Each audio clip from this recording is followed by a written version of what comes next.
বৈষম্য বিরোধী ছাত্র আন্দোলনের আহ্বায়ক হাসনাত আবদুল্লাহ বলেছেন, এখনো অনেকে আমাদের অভ্যুত্থানকে মেনে নিতে পারেনি। সেজন্য পুলিশ, বিচার বিভাগ ও সচিবালয়ে আমাদের বিরুদ্ধে ষড়যন্ত্র করা হয়েছে।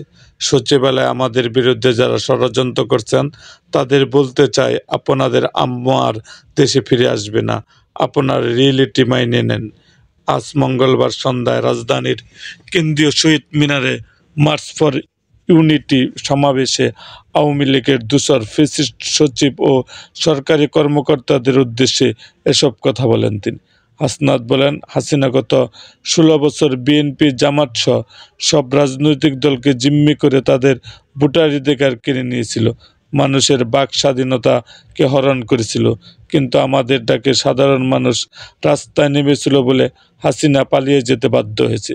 এদেশে খুনি হাসিনা আর ফিরতে পারবে না, তার পুনর্বাসন আর হবে না।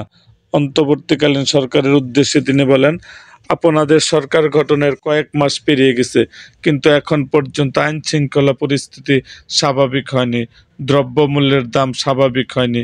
আপনারা বলেন সিন্ডিকেট এক হাত থেকে অন্য হাতে গিয়েছে, সিন্ডিকেটের হাত পাল্টালে আপনাদের কাজ কি? এসব সিন্ডিকেটের হাত ঘুরিয়ে দিতে হবে। হাসনাত আবদুল্লাহ বলেন, সরকারকে বলতে চাই, অতি দ্রুত আইন শৃঙ্খলা পরিস্থিতি স্বাভাবিক করতে হবে, দ্রব্যমূল্যের লাগাম টানতে হবে, কোনো বিপ্লবীর উপর হামলা হলে সে দায় গ্রহণ করতে হবে। পিলখানা হত্যাকাণ্ডের দেশপ্রেমিকদের হত্যার সুষ্ঠু তদন্ত বিচার করতে হবে। শাপলা চত্বরে রাতের অন্ধকারে লাইট বন্ধ করে আলেমদের হত্যা করা হয়েছে, সে হত্যাকাণ্ডের বিচার নিশ্চিত করতে হবে। 16 বছর ধরে অত্যাচার, নিপীড়ন, গুম খুনের বিচার করতে হবে। দেশে আমাদের একমাত্র শত্রু আওয়ামী লীগ, আমাদের অন্য কোনো শত্রু নাই।